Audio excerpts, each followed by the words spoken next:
வணக்கம். நான் சைதி மீனா பேசுறேன். இன்னைக்கு என்னன்னு பார்த்தீங்கன்னா எம்ஜிஆர் பத்தி தான். இவர் வந்து எம்ஜிஆர் வந்து பொங்கல்லாம் எப்படி செலிப்ரேட் பண்ணார், பண்டிகைலாம் எப்படி செலிப்ரேட் பண்ணுவார் அப்படின்னா, ஜனவரி மாதம் பொங்கல் பொங்கல் வந்து முடிஞ்ச 2 நாள்லயே அவருக்கு பிறந்த நாள் வந்துடும். இது அப்புறம் பார்க்கலாம். பிறந்த நாள் வந்துருமா? இந்த தீபாவளி, கிறிஸ்துமஸ், இந்த எல்லா பண்டிகையும் வந்து அவர் வந்து மற்றவங்களோட கொண்டாடுவார். ஆனா அந்த பொங்கல் பிறந்த நாளை வந்து ஜனங்க கொண்டாடுவாங்க. பொங்கலை வந்து எம்ஜிஆர் வந்து ஜனங்களோட கொண்டாடுவார்.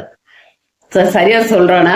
ஜனங்க வந்து எம்ஜிஆரோட பிறந்த நாளை கொண்டாடுவாங்க, எம்ஜிஆர் வந்து பொங்கலை வந்து ஜனங்களோட கொண்டாடுவார். அப்படிதான் ஃபர்ஸ்ட் அவர் வந்து ராணி சம்யுக்தா, அவரோட நடிச்ச ஃபர்ஸ்ட் படம் சதிலீலாவதின்னு தான் கேள்விப்பட்டிருக்கேன் நான். பொங்கலுக்கு ரிலீஸ் ஆன படம் வந்து ஒன்று ராணி சம்யுக்தா, அது பொங்கலுக்கு வந்துருது. அப்போ இப்படி கரெக்டா எல்லா படமே தற்செயல் மாதிரியே பொங்கலுக்கு வந்துருது. வந்ததுல வந்து இது ஒரு படம் பார்த்தீங்கன்னாக்கா ஹரிச்சந்திரான்னு ஒரு படம். அந்த ஹரிச்சந்திரா படம் வந்து முன்னாடி உள்ளது. 2வது இருக்கிறது வந்து சிவாஜி நடிச்சது.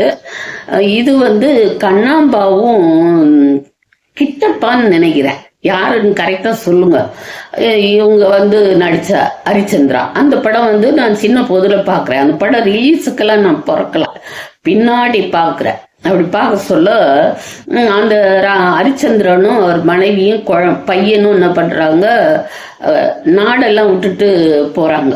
அந்த மாதிரி ஒரு சீன் வரும். அப்போ வந்து நாட்டு மக்கள் எல்லாம் ராஜாவை வழி அனுப்பி வைக்கிறாங்க, அழுதுகிட்டே வழி அனுப்பி வைக்கிறாங்க. அவர் ராஜா வெளியே போறாரு, பொய் சொல்ல மாட்டேன் அப்படின்னு சொல்லிட்டு அவர் வந்து ராஜாங்கத்தையே விட்டுட்டு போறாரு. ஜனங்கள்லாம் அழுதுகிட்டே வழி அனுப்ப சொல்ல அந்த படை வீரர்களை காமிப்பாங்க. அப்படி படை வீரர்களை காமிக்க சொல்ல ஒரு முகம் பார்த்தோன்னா இது நம்ம எம்ஜிஆர் மூஞ்சியாச்சே அப்படின்னு சொல்லிட்டு எனக்கு சின்ன வயசு அப்படி ஞாபகம் வந்துச்சு. அவர் படை வீரரா இல்ல தளபதியா? அவர் தளபதியா இருந்தா கூட அந்த படத்துல வேலை ஒன்றும் இல்லை, ஏன்னா சண்டெல்லாம் அதெல்லாம் இல்லை. அவரும் வந்து ஒரு ஆளா அதுல நிப்பார். அது கரெக்டா அந்த முகம் மட்டும் அவ்வளவு அழகா கரெக்டா கண்டுபிடிக்கிற மாதிரி இருக்கும், கண்டுபிடிக்கிற மாதிரி அதுல பார்த்தேன். அது கூட பொங்கலுக்கு ரிலீஸ் ஆனதுதான் அந்த ஹரிச்சந்திரா படம்.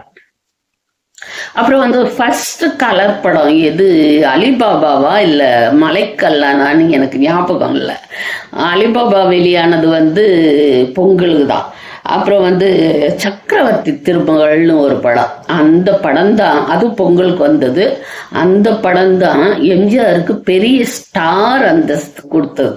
ஒரு பெரிய நடிகரா அப்படி ஆக்குனது சக்கரவர்த்தி திருமகள்.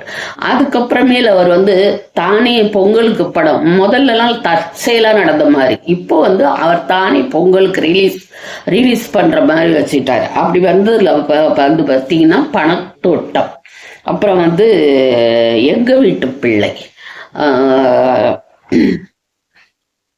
அன்பேவா, அப்புறம் வந்து வேட்டைக்காரன், தாய்க்கு தலைமகன், ரகசிய போலீஸ், மாட்டுக்கார வேலன், கடைசியா நடிச்சது மதுரை மீட்ட சுந்தரபாண்டியன். அதுவுமே பொங்கலுக்கு ரிலீஸ் தான் எல்லாமே. இதுல வந்து வேட்டைக்காரன் படம் பாருங்களேன். ஒரு நடிகர்னா எப்படி இருக்கணும், அந்த ஃபிலிமை வேஸ்ட் பண்ணக்கூடாது, டேக் எடுக்கக்கூடாது ஜாஸ்தி. அப்போ வந்து அந்த வேட்டைக்காரன் படத்துல உங்களுக்கு தெரியாதது இல்லை, அந்த பாட்டு ஒண்ணு வரும்ல, இன்னைக்கு கேட்டாலும் பாடக்கூடாதுன்னு நினைக்கிறேன் நான். அதெல்லாம் பாடின அந்த பாட்டுல வந்து எம்ஜிஆர் குதிரையில வருவாரு, சாவித்திரி அம்மா வந்து கோபமா வந்து விஸ்குன்னு வேகமா போவாங்க. உன்னை எறிந்தாள் பாட்டுல அவர் வந்து பாதி பாட்டுல இறங்கி வந்து சாவித்திரி அம்மா பின்னாடியே பாடிட்டே நடந்து போவார்.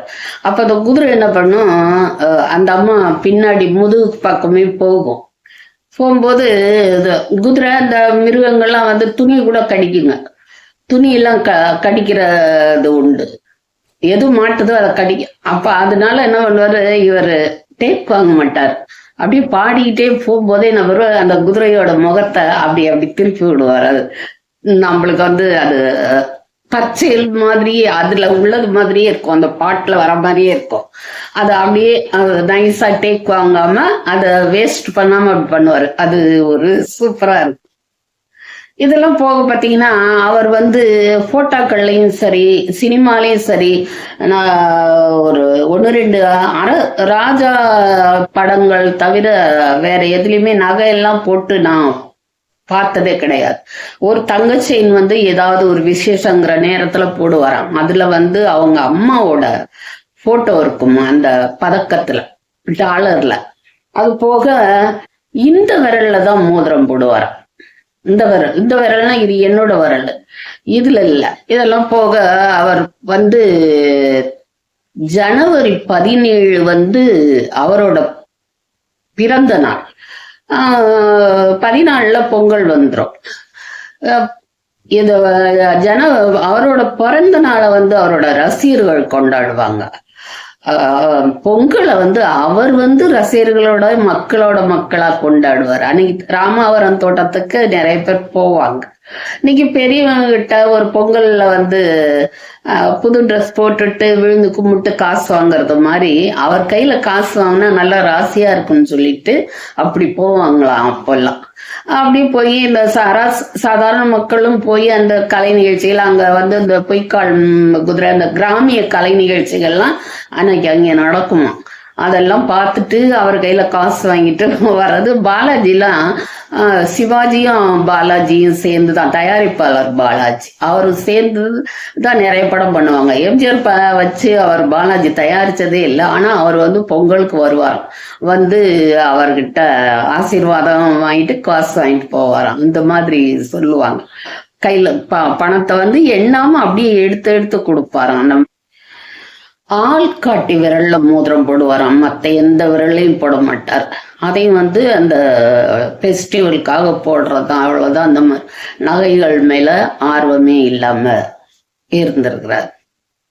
இது போக இன்னொரு பழைய விஷயம் ஞாபகம் வருது எனக்கு. அவங்க அம்மா, எம்ஜிஆருடைய அம்மா சத்யபாமான், அவங்க பழைய போட்டோ ஒன்று பாத்தீங்கன்னாக்கா, அந்த போட்டோவை தான் காலையில அவர் வணங்குறது போட்டோ. அதுல வந்து காது வந்து பாத்தீங்கன்னா அந்த காலத்து தெக்கத்திக்காரவங்க வந்து காது தொலை ரொம்ப பெருசா இருக்கும். அதுல வந்து பாம்படம், சவடி, தண்டட்டி அப்படின்னு சொல்லிட்டு நகை போடுவாங்க.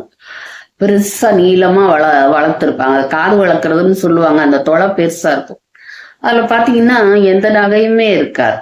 அது அவர் கஷ்டமான சூழ்நிலையில இருந்த நேரமா இருக்கும். ஒருவேளை அது கூட காரணமா இருக்கலாம். தன் தாக்கி எதுவும் செய்ய முடியாதனால தானும் அந்த மாதிரி ஒரு ஆர்வம் இல்லாம இருந்திருக்கலாம் இல்லையா? சரி, இது கூட நம்ம கத்துக்கிற வேண்டிய ஒரு படிப்பினை தான்.